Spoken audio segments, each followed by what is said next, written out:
মুহূৰ্তত মই আহি বকুলগুৰি আৰু যমুনামুখ সংযোগী যিটো ৰাস্তা, সেই ৰাস্তাটো আটাইতকৈ বিতৰ্কিত যিটো ঠাই, আটাইতকৈ যিটো মানে ধৰক মানে সংকটপূৰ্ণ যিটো ৰাস্তা, সেই ৰাস্তাটোৰ ওচৰত ৰৈ আছোঁ। সেই ভাঙটিটোকো আপুনি চাওক, দেখা পাব যে ইয়াত একদম বিপদসংকুলভাৱে মানুহবোৰ পাৰ হৈ গৈ আছে। আমাৰ আচাৰ্যও পাৰ হৈ গৈ আছে আৰু আলহী আহিছে, আলহীসকলেও একদম মানে বিপদসংকুলভাৱে তেওঁলোকে পাৰ হৈ গৈছে। মানে চাওক কিমানখিনি, প্ৰায় ধৰক 50 ফুট হ'ব।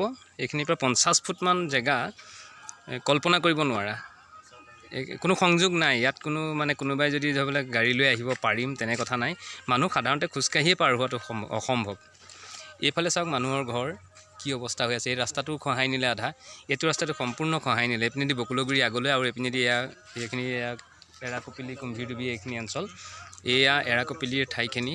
ইয়াতে কেনে অৱস্থাত মানুহখিনি যে এতিয়াও অহা যোৱা কৰি আছে বকুলগুৰিৰ পৰা বা কুম্ভীৰডুবিৰ পৰা মানুহখিনি, সেই বস্তুটো দেখুৱাবৰ কাৰণেহে আমি আচলতে এই প্ৰাণজিৎ আচাৰ্যৰ সৈতে এইখিনি পালোহি, এইখিনি চাবলৈ আহিলোঁ।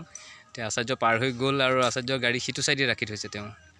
তো এই কথাখিনিকে এপাক চাবৰ কাৰণে বা দেখুৱাবৰ কাৰণেই আমি আচলতে এই ব্যৱস্থাপনাটো কৰিছোঁ।